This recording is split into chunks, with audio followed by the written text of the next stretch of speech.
Leo tunaitazamia story ya mwimbaji wa nyimbo za injili kutoka Tanzania, Malkia Rose Muhando, ambaye amedai kudhulumiwa mapato ya kazi zake za muziki kwa zaidi ya miaka 15, akitaja ushirikiano wa zamani na kampuni ya Sony Music Africa. Kwa mujibu wake, bado unashikilia zaidi ya nyimbo zake 37 mpaka sasa hivi bila kumlipa. Sasa Rose pia amesema juhudi za vyombo vya haki nchini kupitia KUSOTA hazijafanikiwa kusaidia kutokana na kukosa ushirikiano wa mwakilishi wa kampuni hiyo Seven Mosha.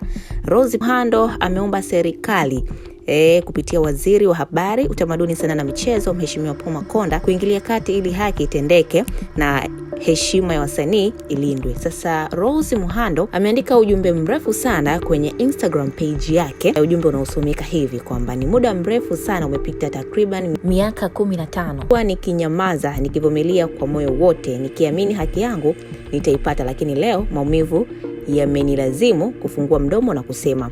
Kwa muda mrefu sasa nimekuwa nikidhulumiwa haki yangu ya mapato kutokana na kazi zangu katika majukwaa yote ya kidigitali. Haya yote yametokana na ushirikiano wangu wa zamani na kampuni ya Sony Music Africa. Licha ya kwamba tulishaacha kufanya kazi pamoja kitambo, hadi leo kampuni hiyo bado inashikilia zangu na inakataa kuziachia. Cha kusikitisha zaidi, sipati hata shilingi moja kutokana na kazi hizo ambazo ni jasho langu, jasho la maisha yangu. Serikali kupitia KUSOTA Tanzania imejaribu kunisaidia na kusimamia haki yangu, lakini juhudi hizo zimekwamishwa na kukosa ushirikiano kutoka kwa mwakilishi wao Seven Mosha. Amekuwa akiitwa mara kadhaa bila kutoa ushirikiano wowote. Hali hii imeniumiza sana na inarudisha nyuma ndoto za wasanii wengi ambao kimya wanaendelea kudhulumiwa haki zao.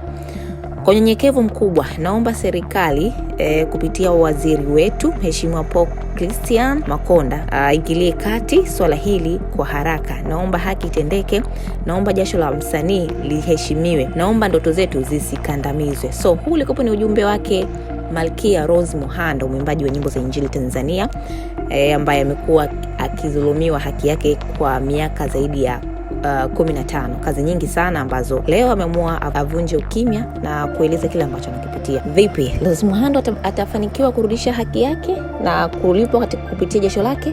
Endelea kuungana nasi kwa ajili ya hayo na mengine mengi.